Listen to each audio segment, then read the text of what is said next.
Recorded Books presents Those Empty Eyes by Charlie Donlea, narrated by Vivian Laney. McIntosh, Virginia, January 15th, 2013. Sin was a mystery. Some believed their sins went unnoticed and could be committed without consequence. Others repented in the conviction that an omnipotent God witnessed all discretions and forgave unconditionally. The shooter, dressed in boots and a long sweeping trench coat, believed something else, that the most egregious sins should always be noticed and never forgiven, and that those who commit them should be punished. The shooter climbed the stairs silently while the family slept. At the top of the staircase, the figure approached the bedroom and used the barrel of the shotgun to push open the door of the master suite. The hinges creaked and disrupted the otherwise quiet home. The door came to a rest with just enough space to pass through the door frame. The shooter slipped inside and walked to the foot of the bed.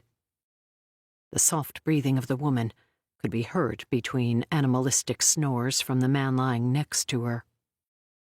The shooter lifted the shotgun and secured it, tight to the shoulder, right cheek against the cold metal, so that the barrel pointed at the snoring man. A finger settled over the trigger, paused momentarily, and then twitched, unleashing a deafening blast. The sleeping man's flesh exploded as buckshot tore into his chest. Disoriented, his wife sat up quickly. In her confusion, she never saw the shooter standing at the foot of the bed or the barrel of the shotgun rotating toward her. A second blast sent the woman's torso ricocheting off the headboard. Reaching into the pocket of the trench coat, the shooter removed 3 photos and dropped them onto the bed. As the ringing of the gunshots dissipated, floorboards creaked outside the bedroom. Quickly, the shooter cracked the barrel of the shotgun open, allowing the spent shells to sail into the air. With hands protected by latex gloves, the shooter retrieved 2 live shells from the second trenchcoat pocket, inserted them into the smoking chamber, and snapped the barrel closed before aiming toward the bedroom door. An eternity passed, until the hinges whined again as the door opened fully to reveal a young boy standing in the doorframe. Raymond Quinlan was 13 years old, a troubling age for the shooter. Old enough to be a viable witness, but young enough to make the next decision challenging. As Raymond struggled to understand the scene before him, the shooter allowed no time for the boy to orientate himself. The barrel of the shotgun was trained at the boy's chest, and a third deafening blast filled the home. As the concussion ricocheted off the bedroom walls, melancholy began to settle in, but was quickly brushed aside. There would be time for despondence when the mission was over. A job that moments earlier had been complete was now only 3/4 finished. The shooter walked quickly from the bedroom. Raymond lay in the hallway, an expanding pool of blood seeping across the hardwood. A quick glance back into the bedroom allowed the spent shells to stand out against the carpet where they'd landed, but they were not a worry, nor was the gun itself. In fact, the plan had been to lay the weapon at the foot of the bed when the night was over. But Raymond had spoiled everything. Stepping over his body, the shooter hurried down the hall to the far bedroom. There was another family member in the house that now demanded attention. Reaching the end of the hallway, the shooter used the barrel of the shotgun to push open the bedroom door. This time, however, the door did not budge. It was latched shut. Twisting the handle and finding the door locked, the shooter lifted a knee and aimed a boot heel at the doorknob. The wood splintered, but did not give.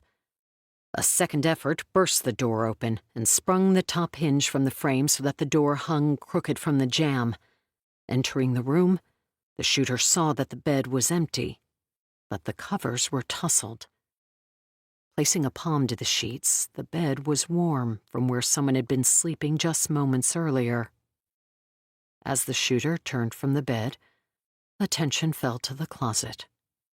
The wicker door was closed. Walking over, the shooter used the barrel of the shotgun to tap on the door.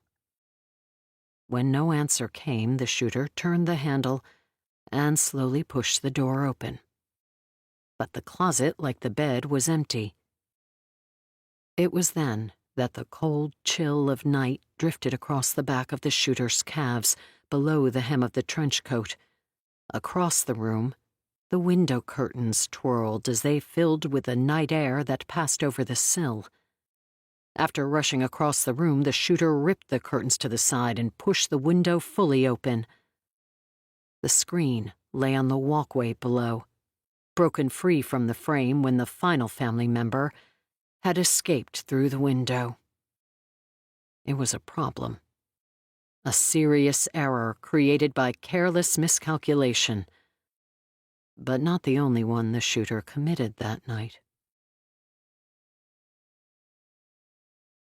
Part 1. The Final Witness. If it bleeds, it leads. Garrett Lancaster. Fall, 2013. Chapter 1. District Courthouse, Thursday, September 26, 2013, 3:05 p.m. Garrett Lancaster walked to the courtroom podium as television cameras recorded his every move and millions watched the live coverage. The defamation trial of Alexandra Quinlan versus the state of Virginia had captured the attention of the nation.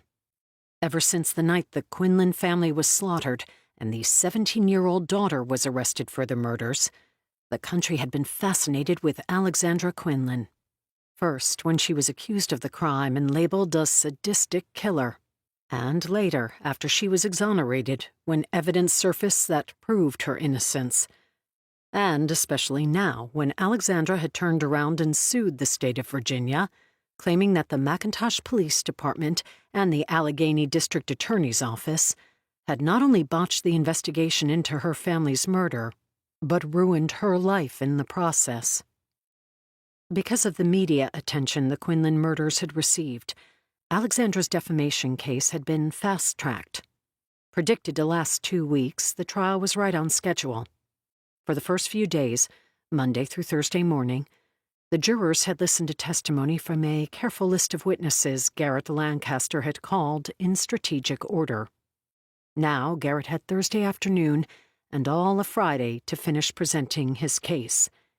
He planned to fill those hours with testimony from just 2 individuals, his final witnesses. If things went according to plan, the state's defense attorneys would sit silently for the final 2 days of the prosecution's case. They wouldn't dare go after the testimony they heard today, and wouldn't so much to think of cross-examining his witness tomorrow. Garrett knew the untenable position he was about to put the state's defense team in. He knew this because Garrett was usually the attorney doing the defending. It was only through a bizarre set of circumstances that he found himself in the unusual position of being the prosecuting attorney representing Alexandra Quinlan in her defamation suit against the state of Virginia. The managing partner at one of the biggest defense firms on the East Coast, Garrett was a defense attorney by trade, and therefore in the unique position of knowing his opponents inside and out. Garrett had designed his strategy carefully. Despite the temptation to allow the jury to hear testimony from his 2-star witnesses earlier in the week, at the start of the trial when juries were easy to impress, he instead saved their testimony for now, Thursday afternoon and Friday morning. The plan was to wrap things up the following morning before lunch and then persuade the judge to adjourn for the weekend. Garrett wanted the testimonies from his final 2 witnesses, as well as their faces and tears and cracking voices, to be fresh on the jury members' minds as they headed into the weekend. He wanted the testimony to linger for 2 long days before the jury reconvened Monday morning to listen to the attorneys for the state of Virginia mount their full, unfettered defense against Alexandra's claims. To keep listening to this audiobook, I've left you a link in the description so you can do it. at no cost thanks to Audible's 30-day free trial.